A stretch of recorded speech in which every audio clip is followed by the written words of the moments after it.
Hello everyone. Today we're going to talk about the Lost City hydrothermal field. This is the place that I have been studying for basically my entire scientific career, so I'm really excited to tell you about it. To introduce what the Lost City is, let's start with this diagram we had been using to talk about the different kinds of hydrothermal habitats. So in the previous lecture, we talked about the chimneys and the old chimneys and the plumes that are venting out of the chimneys, hydrothermal sediments that are precipitated out of the plume, circulation of water through the oceanic crust, and we talked about how a big chunk of the total seafloor has some kind of hydrothermal circulation. And we talked about subsurface aquifers, which are like highways of water that is flowing through the oceanic crust. And what we hadn't talked about yet were these off-axis hydrothermal systems. They're called off-axis because they are away from the ridge axis. The ridge axis is another word for the spreading center. This is the place where all of the magmatic heat and energy is coming up from the mantle. This is where the oceanic plates are being spread apart. This is the spreading center, also called the ridge axis because the spreading center forms ridges, also known as underwater mountains, and the ridge axis is the center of where those mountains are formed. Okay, so that's mostly what we were talking about in the previous lecture, and today we're going to talk about hydrothermal systems that are not on the axis. So they are not being directly supplied by the magmatic energy from the Earth's mantle. Instead, that energy is coming from somewhere else. That somewhere else is generally serpentinization. So serpentinization is a geochemical process that I will tell you about on the next slide. For now, let's talk a little bit about where the Lost City is. So the Lost City was discovered in the year 2000 by geologists who were exploring this mountain on the seafloor in the middle of the Atlantic Ocean. So here's a map where the Lost City is located: North America, South America, Africa, Europe, right in the middle of the Atlantic Ocean on the Mid-Atlantic Ridge.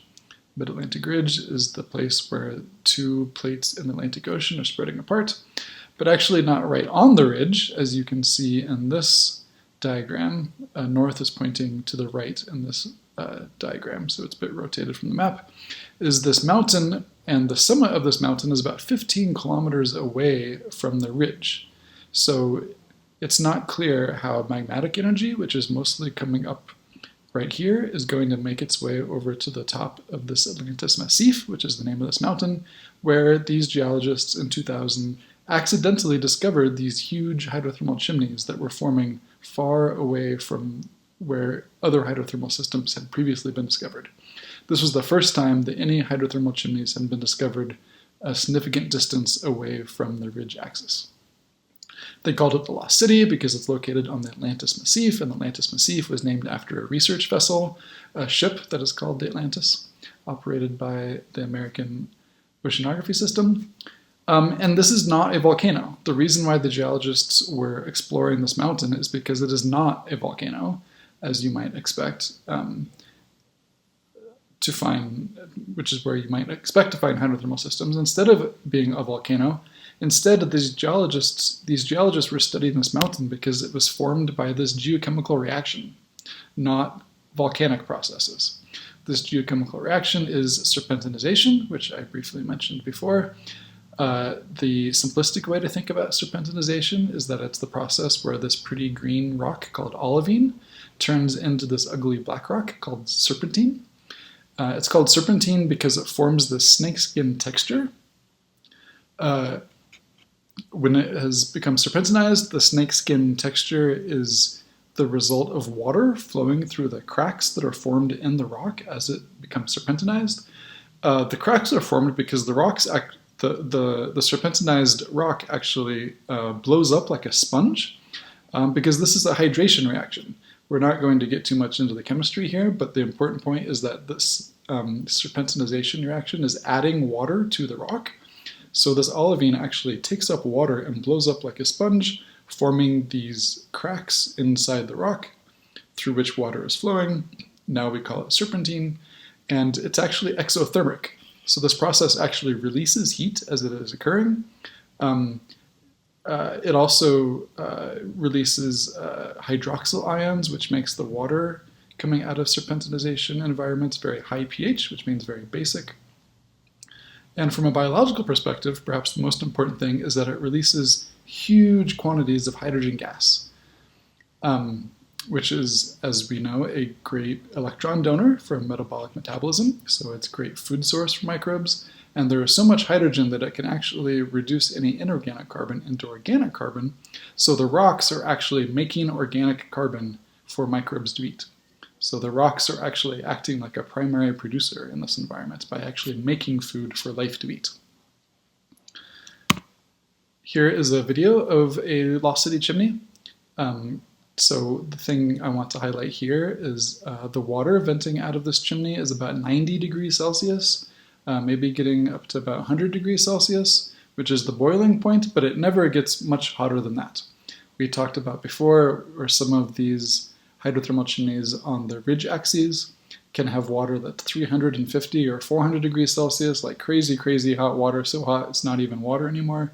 The water at the lost city never gets that hot. It can get quite hot, like 90 degrees Celsius is pretty hot, but it's not crazy hot, and it's well within the temperature limit for life. Here is a video that is showing some of the slimy biofilms that grow on the chimneys. Here especially you can see these filaments that are giving this kind of fuzzy coating on the chimneys, and these are formed by microbes. Here is a close-up of one of these, so you can maybe see it a little bit better. And one thing to notice here is that you don't see any animals. There are no giant clams, no giant tube worms, no giant mussels in this environment. There are, in fact, lots of animals, and if you look very closely, and you're very practiced at looking at these videos like I am, you might be able to see some tiny little critters crawling along these chimneys, and the diversity of animals on these chimneys is actually quite high, but they're all tiny. You actually need a microscope to see a lot of the animals that live on these chimneys. So as a microbiologist, that's one reason that I like this environment, is that the animals are microscopic and the microbes you can see with your naked eye because they form these snotty biofilms. For my PhD work, when I was a graduate student, I focused on studying these microbes that were forming the biofilms in the chimneys, and these are some microscope images that I made when I was a graduate student. These bright white regions are the carbonate minerals of the chimneys. So I didn't mention before that the chimneys are made out of calcium carbonate. They're basically made out of chalk, and they're quite brittle, just like chalk is. When you pick up a chunk of fresh lost city chimney, it actually falls apart in your hand because it's so brittle. So these are the chimney minerals right here, these chalk minerals, and directly attached to them you can see these biofilms. Each one of these is one cell embedded in this gooey matrix that glues them onto the chimney. Zooming in, here are two cells in particular, and yeah, there you can see the cells that are actually forming these biofilms. A little bit more about the environmental conditions of the lost city. Again, the fluids are warm but not super hot. The pH is very basic, very alkaline, up to pH 11, which is the pH of like toilet bowl cleaner, very, very high. Very high levels of hydrogen gas, methane gas. And these particular cells that I was taking pictures of are thought to be a species of archaea that are probably making methane in these environments. So as you guys know, tool that my lab uses to study novel microbes is metagenomics, and we use these same techniques that you guys have been using during this class to study these microbes of the lost city chimneys. And so we use metagenomic sequencing and then make an assembly of those metagenomic sequences and then bin those into genome-like bins, just like we've been doing in this class. And a student in my lab, Julia McGonigal, who just graduated with her PhD, had focused on 3 of these bins in particular that we assembled from lost city chimneys. And she predicted the metabolic pathways of these 3 organisms using very similar methods that you guys have been using during this class. And then after predicting all of the metabolic pathways for these 3 species, these novel species that we discovered in the lost city chimneys, she then put together a little ecological model of how these organisms might be interacting with each other. And in particular, we think that the simple organic molecule formate is fluxing out of the chimneys from the oceanic crust, organisms like these chloroflexi and sulforovum metabolize that formate and release carbon dioxide. And then this methanogen that we call LCMS, that's the thing that I was taking pictures of with a microscope, then uses the CO2 to make methane. And as a byproduct of that, it might be precipitating bicarbonate and carbonate that actually helps to form these chimneys. Now these are all predictions, they all need experimental verification, but this is the kind of thing that we do using metagenomic data. So taking a step back on why all of this is important, why is it significant that we've discovered these thick microbial biofilms in the lost city chimneys? It's because all of this life that we are studying in these chimneys seems to be driven by energy and food that is produced by the serpentinization reaction. And that is still just a hypothesis. We have quite a bit of evidence in favor of that hypothesis at the moment, but it's still something we really need to prove, that the life that we see is directly supported by this chemical reaction. But if that's real, then it's pretty significant, because we've already talked about how the discovery of hydrothermal systems in the first place was a huge biological discovery, because it was a second example of how you could have primary production and autotrophy independent of sunlight. So it was the discovery of whole chemoautotrophic ecosystems. We already knew that sunlight obviously supports life on the surface. When we discovered hydrothermal systems, we knew that magma from the Earth's mantle could support ecosystems. And now, by studying the lost city, we are exploring whether this green rock turning into the black rock can be a third kind of energy source that supports life in the universe. And this is not only important for studying life on Earth and for understanding even perhaps the origins of life on Earth, which is a topic I will discuss in a future lecture, but we have pretty good reasons to think that serpentinization is happening right now other places in our solar system. So here is an image that the Cassini spacecraft took of a moon of Saturn called Enceladus. So this is a relatively small moon orbiting Saturn, covered in ice.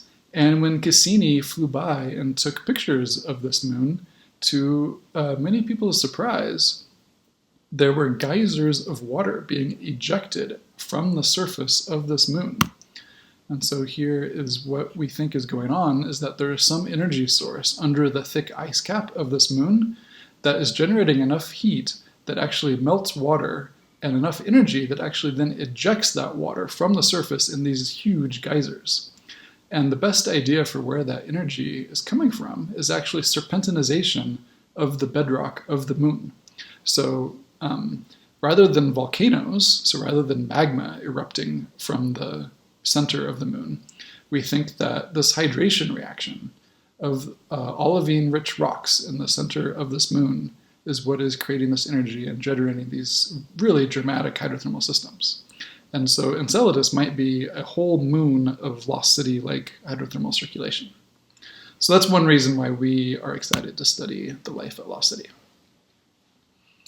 Okay, so coming back to Earth, coming back to the lost city itself, I'm going to use this slide as an outline of the different kinds of habitats that we study in relation to the lost city.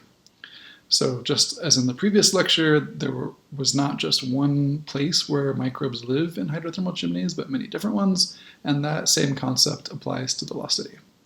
So I just showed you life that was living inside and on top of the chimneys. And the chimneys are really a thing that forms on the surface. It's on the bottom of the ocean, but it's on the surface of the oceanic crust. And so another big thing that we study is where and how life is living in the subsurface rocks underneath the lost city, because this is where all of the important stuff is happening. This is where the serpentinization is happening. This is where all of this yummy food for microbes is being produced. And then it vents out into the surface, and the chimneys are a byproduct of that. But the source of all of that is down here in the subsurface. So how can we learn more about what's going on down there? First, we have a kind of a big ecological hypothesis about what we think is going on.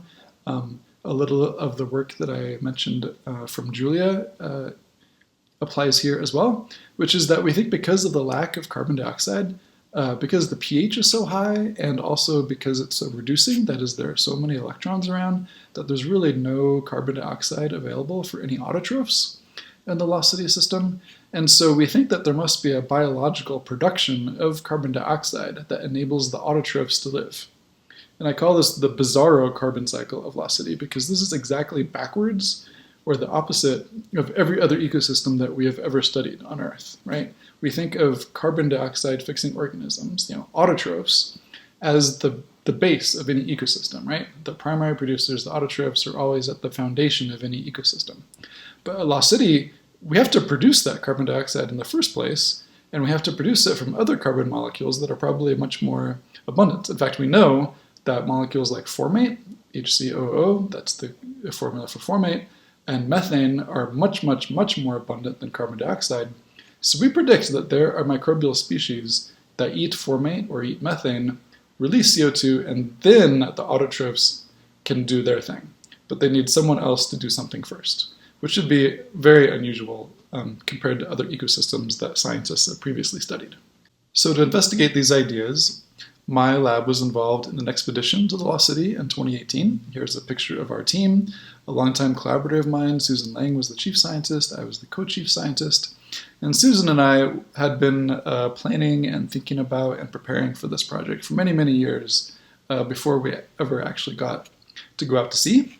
So yeah, here's our team. Our main tool for this expedition is ROV Jason. ROV stands for Remotely Operated Vehicle. It's basically a robot that is connected to the ship via a fiber optic cable that delivers all the power and communication that it needs. It is operated and maintained by a whole team of dedicated engineers.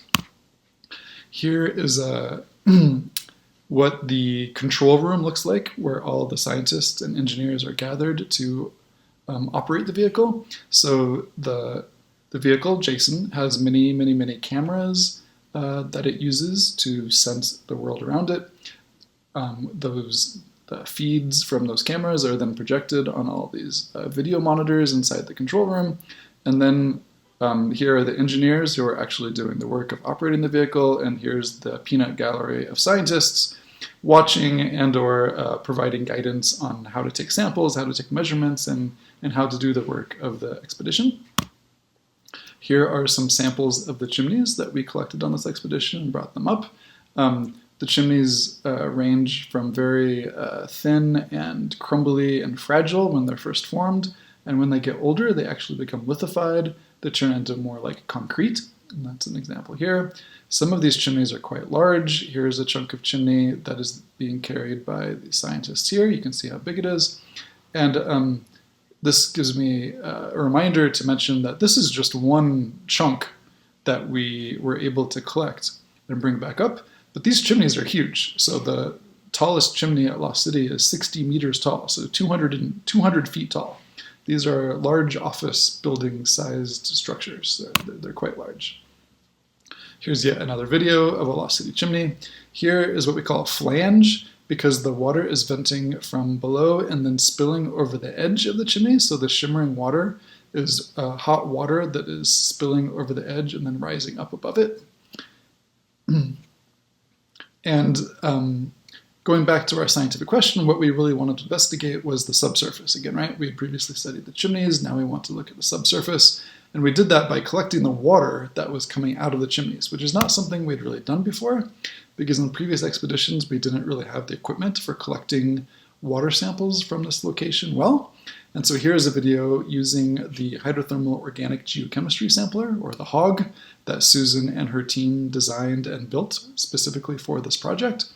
And here you can perhaps appreciate how difficult it is to collect these water samples. So here the engineer is using Jason's arm to very carefully position the intake of the sampler. I'll play that video again. To position the intake of this water sampler right where the hottest water is coming out. And because of the way the water vents out of Lost City chimneys, it can actually be quite difficult to get a good water sample, because as soon as the hydrothermal fluids are venting from the chimneys, they're mixing with the seawater around it very quickly.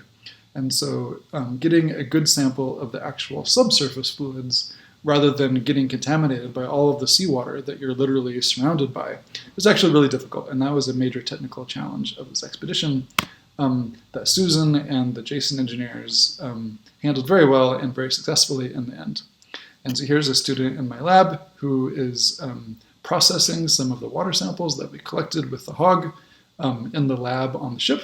And then we extracted DNA from these water samples. I also show this picture as proof that I occasionally actually do some lab work. Okay, so collecting water samples on that expedition in 2018 is something that my lab is working on right now. We're generating metagenomic data, and so that's one way that we have to explore the life in the subsurface underneath the Lost City. So here again is the mountain, the Atlantis Massif. The Lost City chimneys are up here at the top, and we want to know who is living down here in the middle of the mountain and how. And collecting the water is one way, because the water is flowing through this mountain before it reaches the chimneys and comes out again. And another way that we can do this is actually to drill into the mountain and take the rock out of it, and then directly look at the microbes that are living in the rock itself. So this is what we did in a project in 2015 with the International Ocean Discovery Program, which funds ocean drilling work. And in this expedition, we used two different robots. So these are transformer-like robots that are seabed ocean drills. So you put these down into the water, they land on the bedrock, and then they deploy a drill that actually drills into the rock and brings up samples of the rock cores. And so here's an example. You can see that it's this greenish black color that is characteristic of a serpentinite. So this is we did succeed in recovering serpentinites from this mountain. And I also show this picture because you can see that it's very crumbly and kind of sponge-like, right? And this is actually what we think the rock is like in situ, that is in real life, in nature, that this is not just, the rock didn't fall apart after we collected it. The rock was already quite crumbly in the mountain itself. And so this helped us to build a picture of this mountain. Perhaps a big chunk of this mountain is actually composed of the spongy rock that you could actually imagine microbes living in. We don't normally think of microbes living in rock because there isn't much space in a rock for microbes to live. But if the rock looks like this, then you can imagine why you could actually have life living there. So we collected these rocks, and then we took them to a specialized facility in Japan that is designed for sectioning, that is cutting up pieces of rock in a very microbiologically clean manner. So here is Nan slicing up a rock. Here you can see a little bit better how she's actually shaving the exterior layers off of the rock, so that this is a contamination removal measure, so that we are only in later steps working with pieces of the rock that have never seen the surface of the earth before, after we shave off all the exterior layers. Here's another example of a rock that was already crumbly before we ever collected it. This is what the rock looks like after you've shaved the exterior layers off. And then we do a lot of manual labor of crushing up these samples in a sterile way as possible. This is a fancy gadget for reducing dust particles in the lab environment. Here's Chris crushing up the rocks into a fine powder. Here is Beth, the co-chief scientist, dispensing the powdered rock into little vials for distribution to all of the collaborators on this project. So some of those vials that Beth was distributing came to our lab in Utah, where a student in my lab, Sherry, spent her PhD figuring out a technique by which she could extract the DNA from these rocks. So she wasn't squeezing blood from these stones, she was squeezing DNA from these stones, which was in fact quite difficult, and it was very sensitive to contamination because, as you could imagine, there isn't a whole lot of DNA in these rocks, but there was enough. So we used a dust detector, we converted a closet into a dust-free lab, and Sherry had to work out all of these protocols on her own because nobody had ever done this before. So I'm not showing Sherry's results here, but she did succeed in collecting DNA, sequencing that DNA, and has a paper coming out soon reporting the microbes that we think are living inside these rocks. And I can provide that paper to anyone who wants to read it.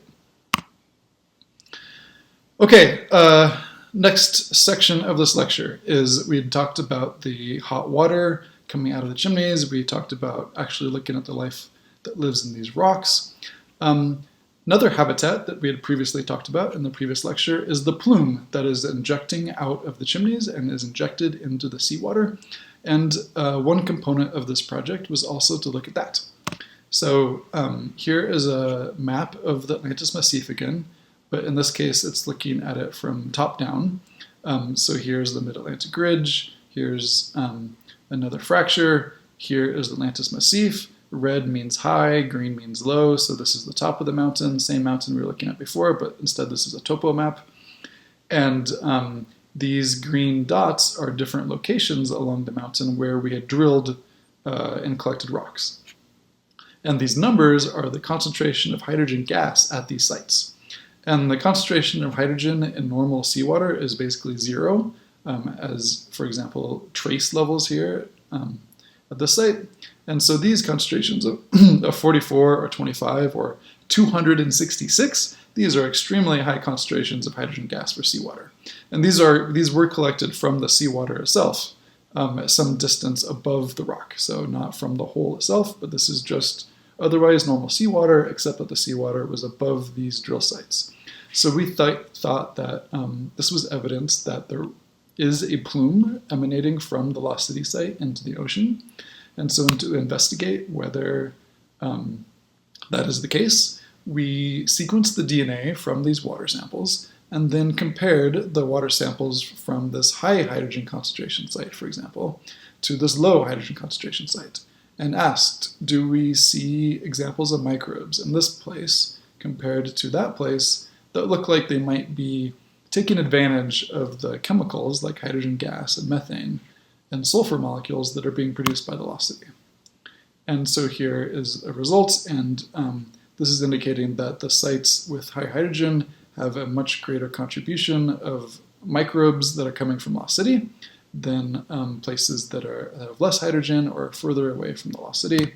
And so, for example, these circles are showing higher abundances of this one example species, Marina microbia, which is a facultative anaerobe.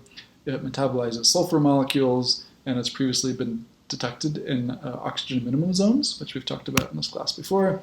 Here's another example, a sulfur oxidizing chemolith autotroph, much more abundant next to Lost City where the hydrogen concentrations are high.